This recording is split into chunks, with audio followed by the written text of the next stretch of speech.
our speaker today has a colorful past. We won't go into the part about being a Confederate war hero or I wish I were. or being a special advisor to President Reagan. But Larry Holcomb is a distinguished attorney. He went to Alabama as an undergraduate. He got through that okay, so he's decided to go into law school, and you did pretty well there. Mm-hmm. Well, anyway, you got through law school. Got through law school. All right. He works in real estate. Now, that doesn't sound too exciting, but he has a secret past. Larry is a dirt bike champion. I mean, this is serious. It's true.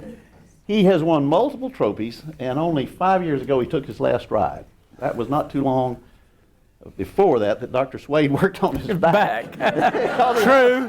Because he had a problem with his foot. Which foot was it? This foot. Okay, all right, okay. Well, anyway, he has given some of that up, but in spirit, he's still a dirt bike rider. All right. He has a KTM Austrian bike for enduro. And help me welcome a man who gave up practicing for the international competition for the ISDT 6-day trials enduro championship, Mr. Larry Holcomb.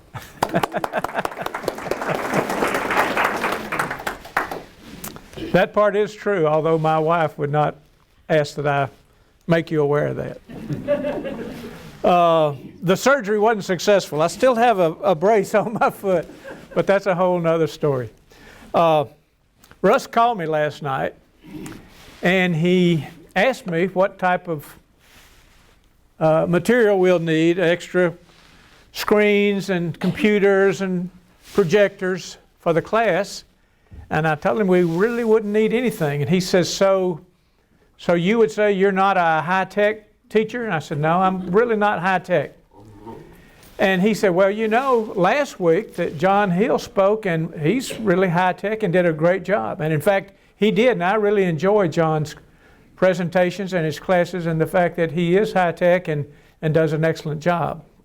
In fact, Carl, just to make me feel bad, the other day said, you know, John did a great job last week, and you got your hands full trying to even come close to the job that he did. So I'm not going to try to come close to the job he did.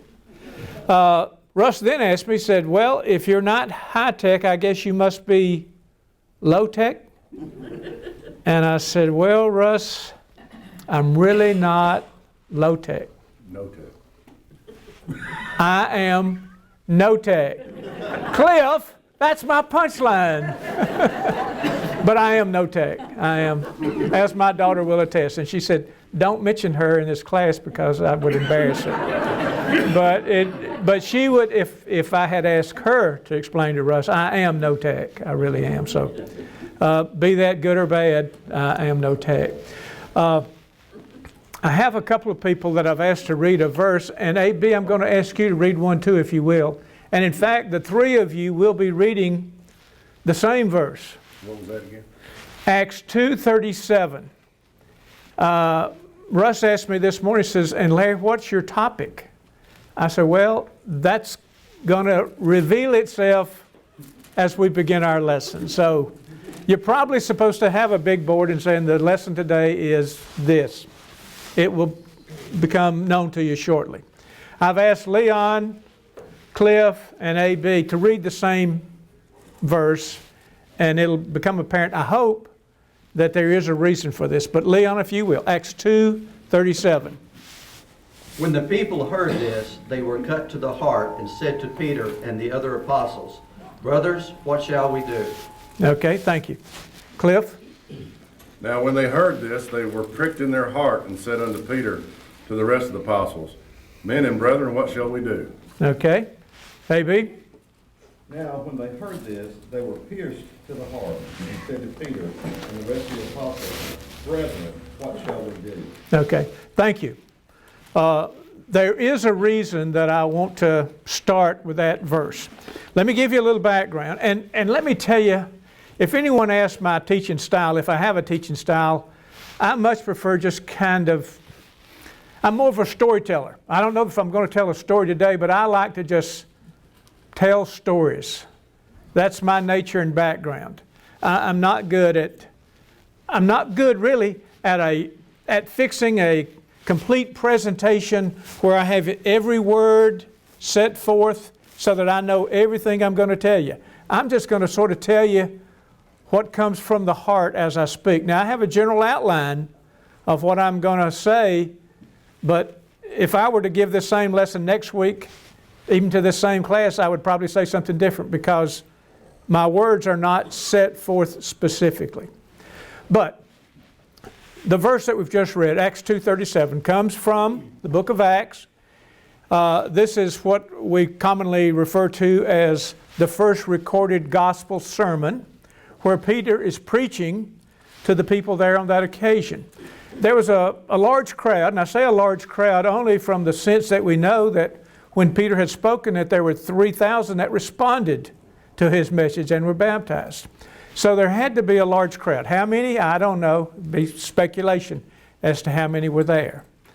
But as Peter was speaking and convincing these people of his message, they make the statement in chapter 2, verse 37, "Brothers, what shall we do?" I want to go back a little bit. I want to go back a few weeks in the history before the day of Pentecost and look for just a minute. And these same events are recorded, I think, in all the Gospels. I know it's in at least 3 of them. But I'm going to look at Mark 15, where Jesus is appearing before Pilate. And you're all familiar with this story. It's nothing new. In fact, I'll tell you this. There is not anything new that I'm going to tell you today that you haven't heard before. When I was preparing for the lesson, I thought it may be a good idea to try to come up with some novel and unusual idea that maybe no one had ever talked about in the class. And yet, because of the class being encouraging words, I wanted to present a lesson on the most encouraging words that I think that I could find in the Bible. So it's not a new topic. It's a topic you've heard many times. But I want to present that lesson. Now, Mark 15, starting at verse 6. And this is where Jesus is before Pilate. Now it was the custom at the feast to release a prisoner whom the people requested. A man named Barabbas was in prison with the insurrectionists who had committed murder in the uprising. The crowd came up and asked Pilate to do for them what he usually did. "Do you want me to release to you the king of the Jews?" asked Pilate, knowing it was out of envy that the chief priests had handed Jesus over to him. But the chief priests stirred up the crowd to have Pilate release Barabbas instead. "What shall I do then with the one you call the king of the Jews?" Pilate asked him. "Crucify him," they shouted. "Why? What crime has he committed?" asked Pilate. But they shouted all the louder, "Crucify him!" Wanting to satisfy the crowd, Pilate released Barabbas to them. He had Jesus flogged and handed him over to be crucified. It's my contention, and Carl Agee, he repeats what I say so often, because so often when I'm teaching or making a comment in class, I'll say it is my opinion. So I'm going to say that it is my opinion, without biblical support, that many of the people that were there on that occasion that asked Pilate to crucify Christ are people in this same crowd that's hearing Peter preach. I don't know that, but I just think that based on the size of the crowd, some of the people had to be the same people. Why do the people ask Peter what they should do?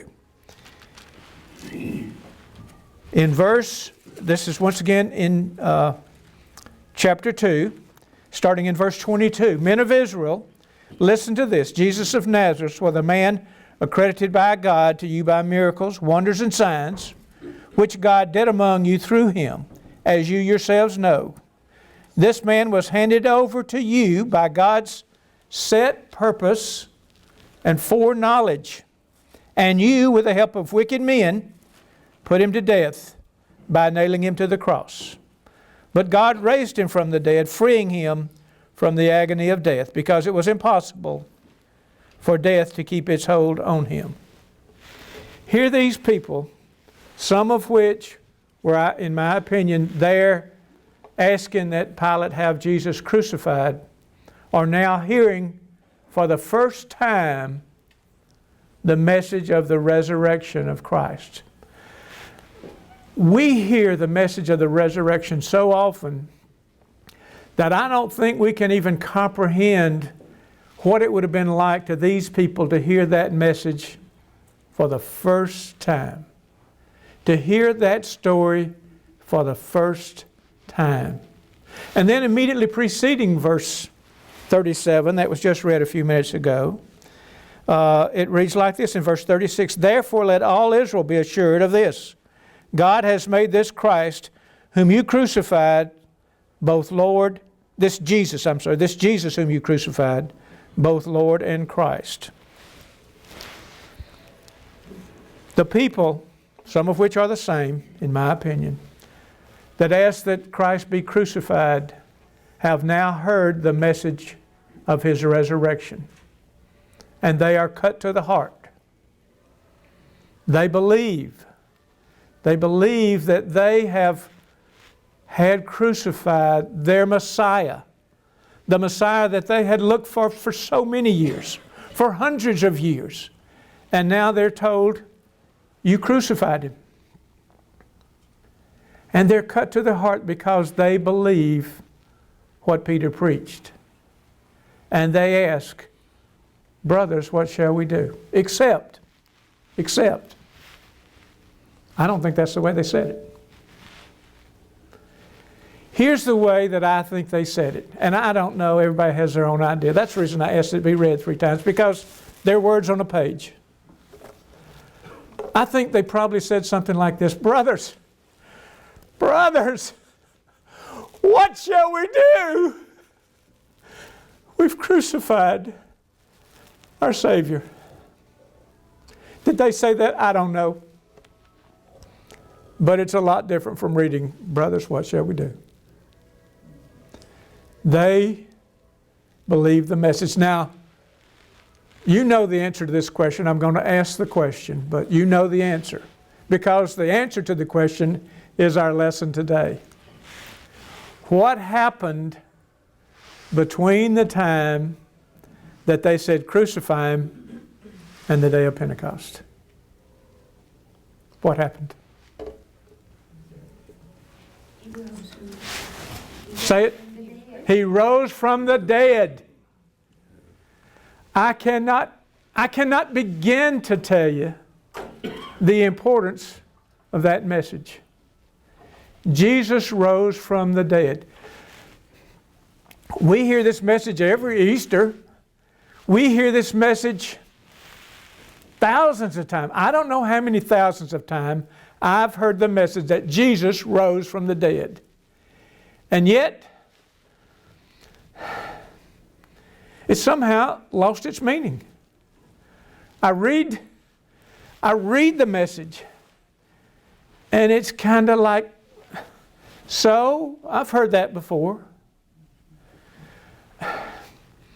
If I can leave you with one thing today, this is my goal. This is my goal today, is to leave you with the enormity of the message that He rose.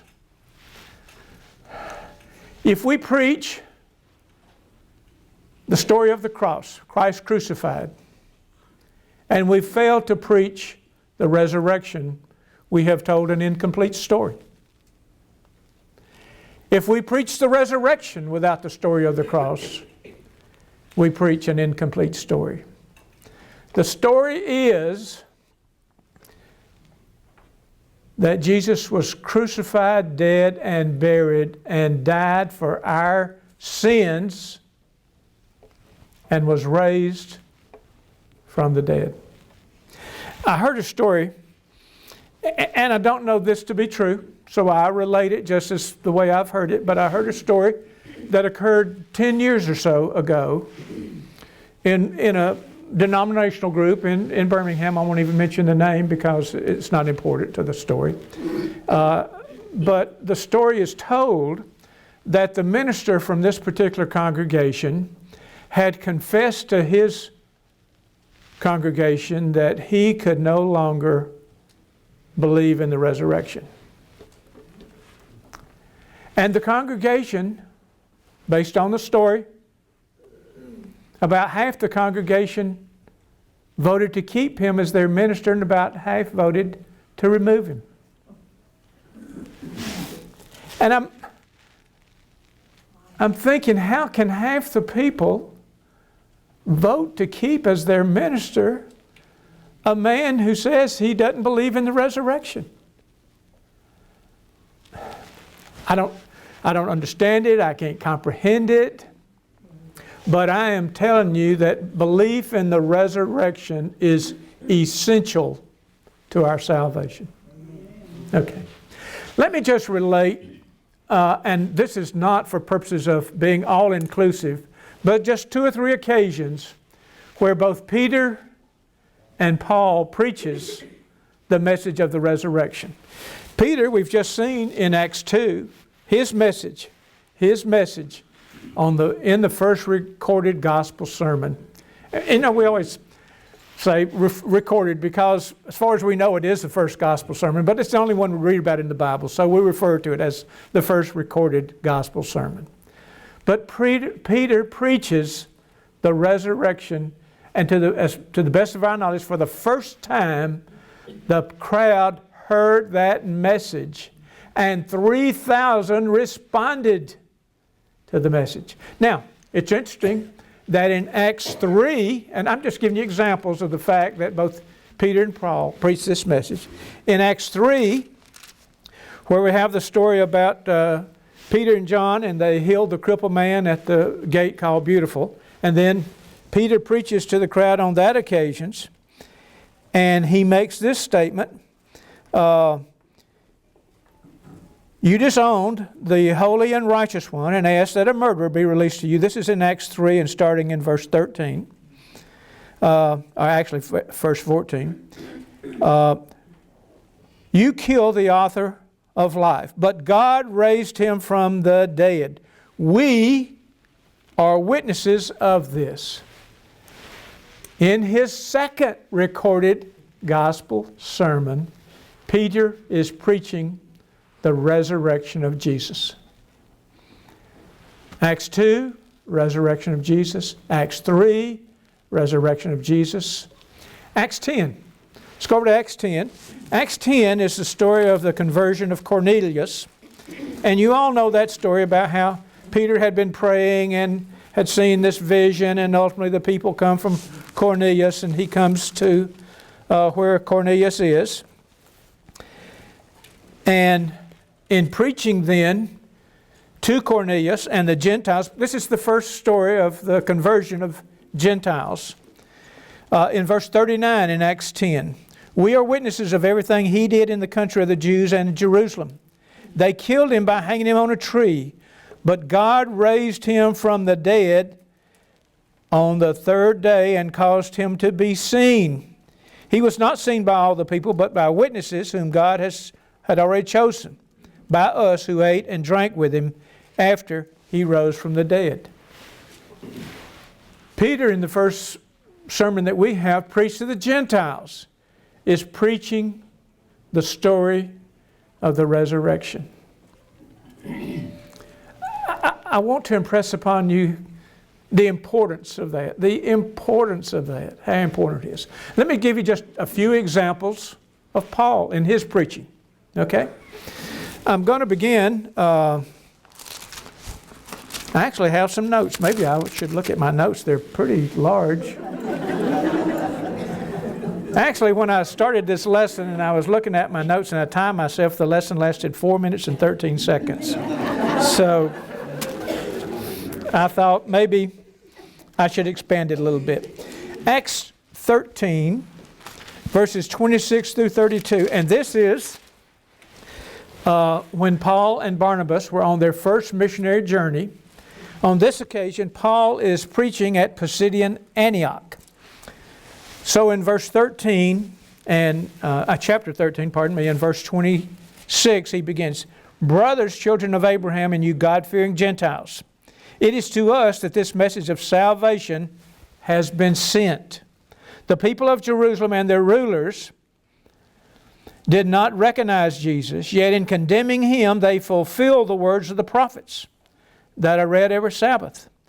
Though they found no proper ground for a death sentence, they asked Pilate to have Him executed. When they carried out all that was written about Him, they took Him down from the tree and laid Him in a tomb. But God raised Him from the dead, and for many days He was seen by those who had traveled with Him from Galilee to Jerusalem." The message that Paul's preaching. Now there's the message of the cross. There's the message that Jesus died for our sins. But there's the message of the resurrection. That's an essential part of Paul's message.